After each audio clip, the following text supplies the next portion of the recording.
మీకు లోవర్ అబ్డామిన్లో నొప్పిగా ఉంటుందా? దానికి కాసెస్ ఏంటో తెలుసుకోవాలనుకుంటున్నారా?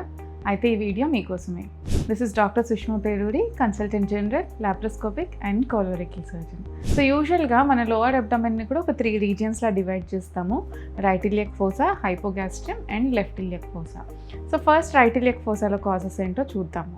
ఫీమేల్స్లో అయితే కనుక మోస్ట్ కామన్ కాజ్ ఏంటంటే ఓవ్యులేషన్ పెయిన్, దాన్నే మెటిల్స్ మర్స్ అంటాం. సో ఓవ్యులేషన్ అంటే ఏంటంటే మన ఓవరీస్ నుంచి మన అండం రిలీజ్ అయ్యేటప్పుడు అక్కడ ఫాలికల్ రప్చర్ అవ్వటం వల్ల మనకు ఆ పెయిన్ అనేది వస్తుంది. యూజువల్గా ఈ పెయిన్ మిడ్ సైకిల్ ఉంటుందన్నమాట. అండ్ నెక్స్ట్ థింగ్ ఏంటంటే ఎపెండిక్స్ కూడా అక్కడే ఉంటుంది కాబట్టి ఎప్పుడైనా ఎపెండిసైటిస్ వచ్చినా ఈ రైట్ లోవర్ అబ్డామిన్లో పెయిన్ వచ్చే ఛాన్స్ ఉంటుందన్నమాట. నెక్స్ట్ లోవర్ యూరెటర్ అంటే మన కిడ్నీస్ నుంచి యూరినరీ బ్లాడర్కి యూరిటర్స్ ద్వారా వెళ్తుంది. సో లోవర్ యూరెటర్లో ఎప్పుడైనా స్టోన్స్ వచ్చినా సరే మనకి ఈ లోవర్ ఇలియక్ ఫోసాలో పెయిన్ అనేది వస్తూ ఉంటుందన్నమాట. ఆ పెయిన్ కూడా థైస్కి రేడియేట్ అవ్వటం, బ్యాక్కి రేడియేట్ అవ్వటం, ఇలాంటి ఫీచర్స్ అయితే చూస్తూ ఉంటాం. అండ్ నెక్స్ట్ కాజ్ ఏంటంటే పెల్విక్ ఇన్ఫ్లమేటరీ డిసీజ్, అంటే పెల్విస్లో ఎప్పుడన్నా ఇన్ఫెక్షన్స్ లాంటివి వచ్చినా సరే మనకి ఈ లోవర్ అబ్డామిన్లో పెయిన్ అనేది వస్తుంది.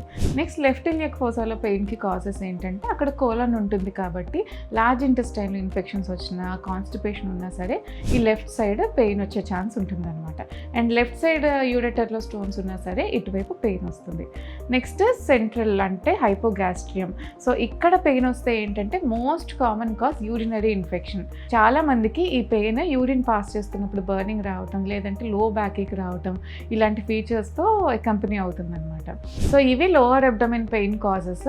సో ఎప్పుడన్నా కడుపులో పెయిన్ వస్తుంది అంటే దాన్ని నెగ్లెక్ట్ చేయకుండా డాక్టర్ కన్సల్టేషన్ తీసుకొని నెసెసరీ స్కాన్స్ అన్ని చేయించుకొని ఎవాల్యుయేట్ చేసుకోండి.